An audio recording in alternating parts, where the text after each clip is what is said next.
কাশ্মীর হামলার পর পাকিস্তানকে কার্যত একদিকে যখন তুলোধনা করছে ভারতীয় সেনারা, একের পর এক বিভিন্ন জায়গায় পাকিস্তানের বিভিন্ন স্থানে কিন্তু ভারতীয় সেনা স্ট্রাইক করলো।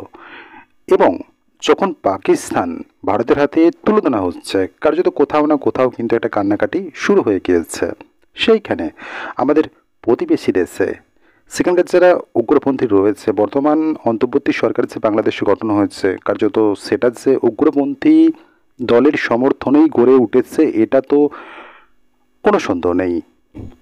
আমরা দেখছিলাম ভারত এবং পাকিস্তানের মধ্যে যে যুদ্ধ চলছিল, কার্যত গোটা বিশ্ব সন্ত্রাসবাদের বিরুদ্ধে এবং ভারতের সমর্থনে এগিয়ে এসেছিল। পাকিস্তান কিন্তু কার্যত কোণঠাসা হয়ে পড়েছিল।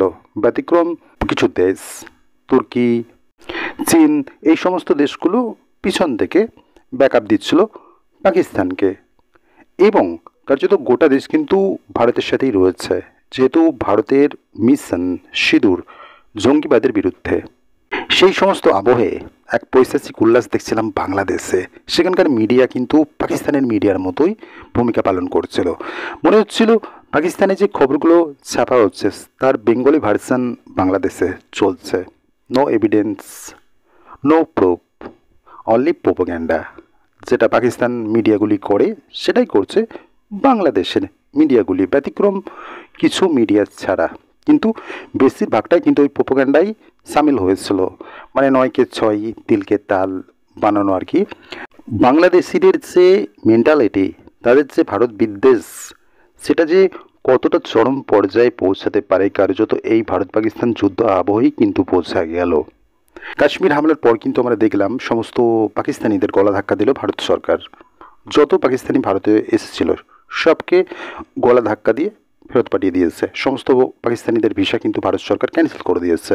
এবং পাশাপাশি আমরা দেখলাম বাংলাদেশি অনেক কয়েক হাজার হাজার বাংলাদেশি কিন্তু ভারতে বসবাস করছে। হয়তোবা বিগত দিনে কেন্দ্র সরকার মানবিকতার খাতিরে হয়তো তাদের বিরুদ্ধে ব্যবস্থা গ্রহণ করছিল না, কিন্তু এই যে বর্তমান বাংলাদেশের উগ্রপন্থীদের বাড়বাড়ন্ত, কার্যত এটা দেখার পর কিন্তু কেন্দ্র সরকার এখন সজাগ হয়েছে। যখন একটা যুদ্ধ পরিস্থিতি ভারতবর্ষে, তখন কিন্তু একাধিক বাংলাদেশিদের পোষণ করছে ভারত সরকার, বাংলাদেশে ফেরত পাঠিয়ে দিচ্ছে কার্যত।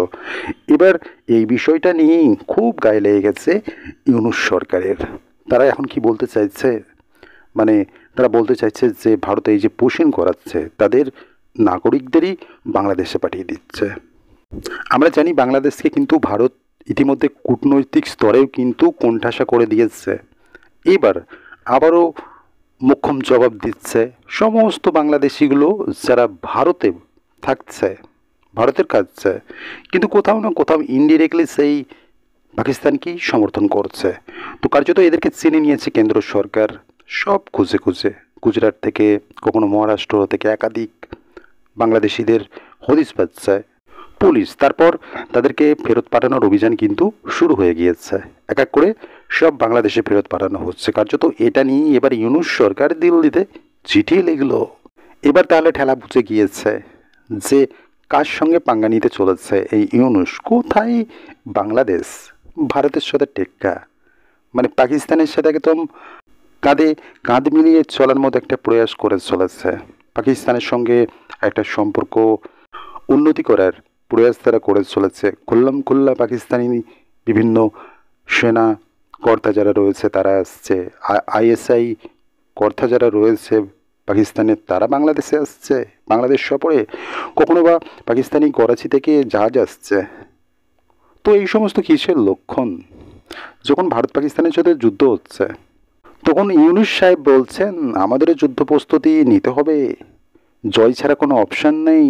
মানে এদের মানসিকতাটা কি, এদের অবস্থানটা কোথায়? কার্যত এই বিষয়টা কিন্তু স্পষ্ট হয়ে গিয়েছে এই ভারত পাকিস্তান যুদ্ধ আবহে। এরা ভারতের হিতের কথা ভাবে না।